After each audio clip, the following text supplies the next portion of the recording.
Salam saudara pendengar yang dikasihi oleh Tuhan Yesus Kristus. Salam sejahtera buat saudara semua dimanapun berada pada kesempatan yang berbahagia hari ini.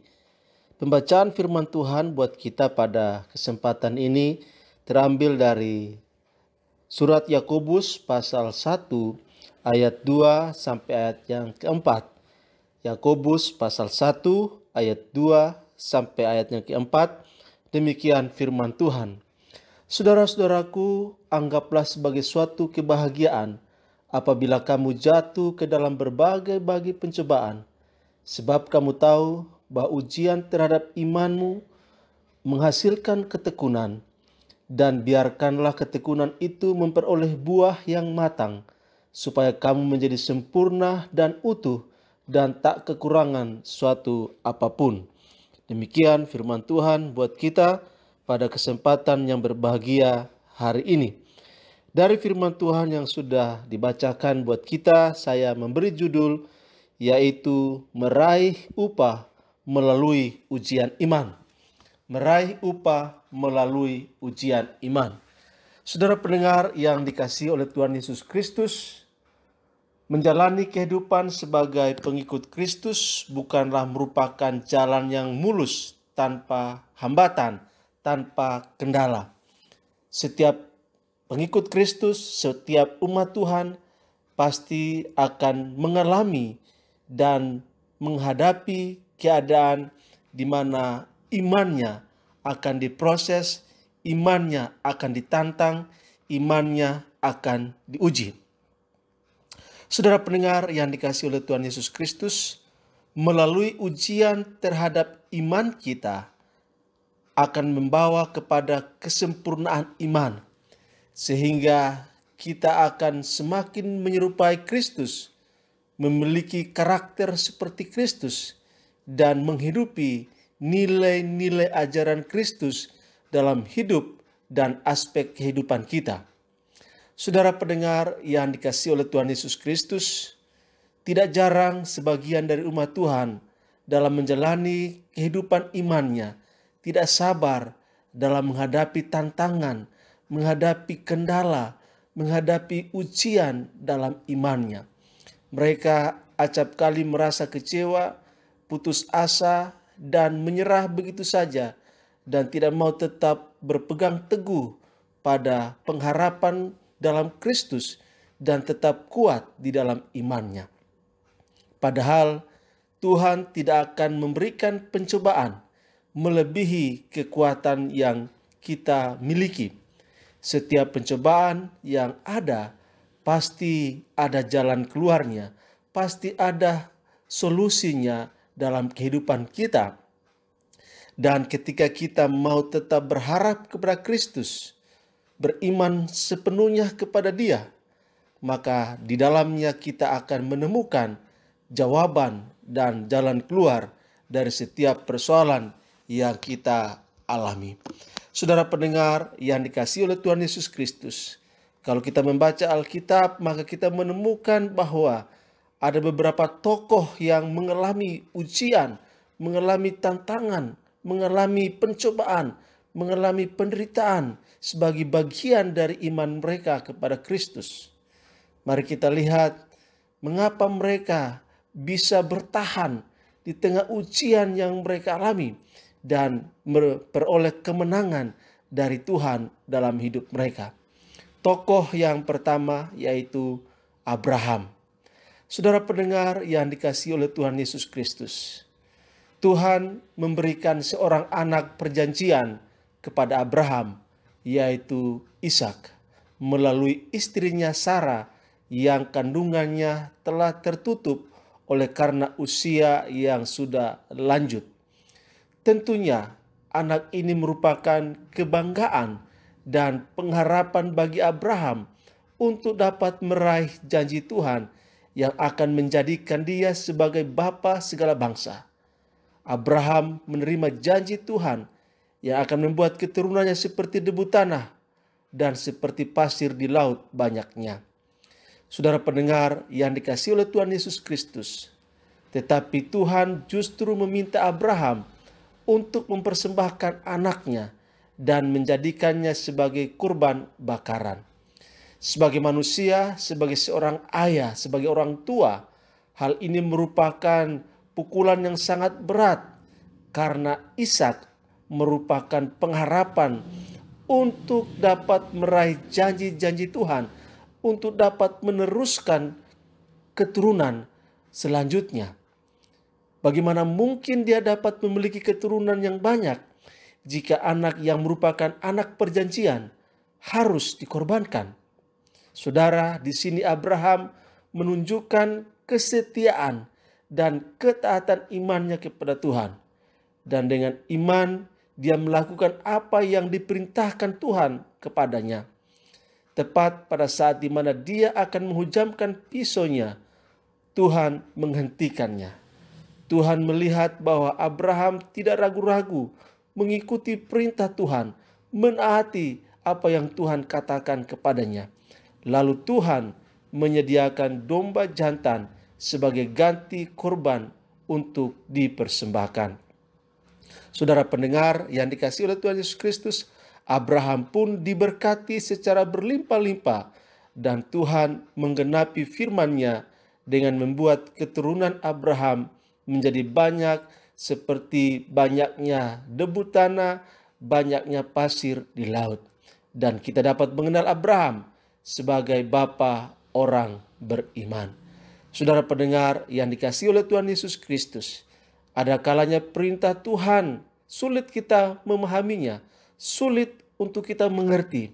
Namun Tuhan mau kita taat untuk melakukan apa yang Tuhan perintahkan dalam kehidupan kita. Memang sering firman Tuhan itu bertentangan dengan logika kita. Tetapi firman itu selalu mendatangkan kemenangan, mendatangkan kebahagiaan, mendatangkan berkat dalam hidup kita kalau kita taat melakukannya. Saudara pendengar yang dikasihi oleh Tuhan Yesus Kristus, tokoh yang kedua yaitu Yusuf. Yusuf mendapatkan mimpi bahwa semua saudara-saudaranya dan termasuk orang tuanya datang untuk sujud menyembah kepadanya. Bukannya melihat mimpi itu menjadi kenyataan, tetapi Yusuf malah dibenci oleh saudara-saudaranya. Bahkan saudara-saudaranya berniat untuk menghabisi kehidupan Yusuf. Mereka menjebloskan Yusuf ke dalam sumur kering, dan tidak lama setelah itu mereka menjualnya kepada orang Midian yang kemudian dijual lagi kepada Potifar. Saudara pendengar yang dikasihi oleh Tuhan Yesus Kristus, dalam keadaan seperti itu, Yusuf tetap melakukan apa yang menjadi pekerjaannya. Tuhan pun menyertai Yusuf dan menjadikan segala yang dikerjakannya berhasil dan beruntung. Seakan tidak pernah berhenti, Yusuf kembali mengalami pencobaan.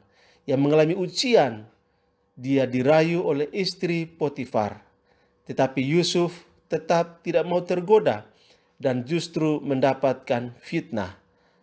Ia dijebloskan ke dalam penjara karena dituduh telah menggoda istri Potifar. Saudara pendengar yang dikasihi oleh Tuhan Yesus Kristus, sekali lagi Tuhan tetap menyertai Yusuf di dalam penjara dan membuat dia menjadi kesayangan bagi kepala penjara. Berbagai kejadian dialami oleh Yusuf sampai kepada kisah di mana dia mendapatkan kesempatan untuk menjelaskan arti dari mimpi Firaun. Yusuf pun mendapat perkenanan di hati Firaun, dan kemudian Firaun mengangkatnya sebagai penguasa di tanah Mesir.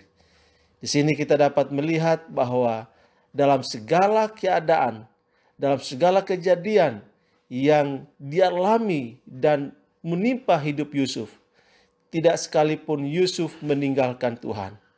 Oleh sebab itu Tuhan menyertai Yusuf dan membuat segala yang dikerjakannya menjadi berhasil dan beruntung. Tidak hanya itu, pada masa-masa kelaparan, saudara-saudaranya pun datang ke Mesir untuk membeli makanan. Dan pada akhirnya kita semua mengetahui bahwa mimpi yang pernah didapatkannya lebih dari 20 tahun sebelumnya menjadi kenyataan. Iman telah membawa Yusuf mendapatkan apa yang dimimpikannya. Saudara pendengar yang dikasihi oleh Tuhan Yesus Kristus, masih banyak kisah-kisah di dalam Alkitab yang dapat memperlihatkan kepada kita bahwa Tuhan ingin agar umatnya, agar setiap pengikutnya setia di dalam iman, walau apapun yang terjadi dan menimpa kehidupan kita. Apa yang kita alami dalam kehidupan ini memang tidaklah mudah. Mungkin sulit bagi kita untuk memahami apa yang Tuhan rencanakan bagi hidup kita. Mungkin ada hal yang harus kita korbankan, seperti Abraham yang harus mengorbankan anaknya. Mungkin ada hal-hal yang harus kita alami seperti Yusuf yang dia khianati oleh saudara-saudara kandungnya, difitnah dan dimasukkan ke dalam penjara, dan masih banyak lagi. Tetapi satu hal yang Tuhan ingin untuk kita ialah tetap lakukan, yaitu melangkah dengan iman, menaruh pengharapan kepada Tuhan. Saudara pendengar yang dikasihi oleh Tuhan Yesus Kristus, jangan pernah lepaskan iman kita kepada Kristus. Jangan pernah meninggalkan Kristus dan jangan pernah membelakangi Dia. Jangan pernah menyerah kepada keadaan yang kita alami, tetapi jalani langkah demi langkah dalam hidup kita sambil menjaga iman dan pengharapan kita tetap terfokus, tertuju kepada Kristus. Tuhan telah menyediakan sesuatu yang besar bagi kita, dan Dia pasti akan menggenapi segala firman yang telah Dia janjikan bagi kita. Saudara pendengar yang dikasihi oleh Tuhan Yesus Kristus, Abraham, Yusuf, dan tokoh-tokoh iman lainnya adalah manusia biasa sama seperti kita. Tetapi mereka telah mewariskan iman yang luar biasa dalam menghadapi berbagai macam tantangan, berbagai macam pencobaan, berbagai macam ujian di jalan hidup mereka. Mereka tidak pernah putus asa, mereka tidak pernah menyerah, mereka tidak pernah meninggalkan Allah dalam hidup mereka. Biarlah teladan iman mereka boleh kita ikuti dalam perjalanan iman kita di dalam kehidupan ini. Secara khusus di tahun yang baru, tahun 2020 ini, marilah kita terus menjalani kehidupan kita dengan mata iman yang tertuju kepada Kristus dan meninggalkan segala beban yang merintangi kehidupan kita, dan terus melangkah meraih janji Tuhan melalui setiap ujian iman yang kita alami. Kiranya firman Tuhan boleh menguatkan dan meneguhkan kita untuk menjadi berkat dan keluar sebagai pemenang dalam hidup di tahun yang baru ini. Tuhan Yesus memberkati dan shalom.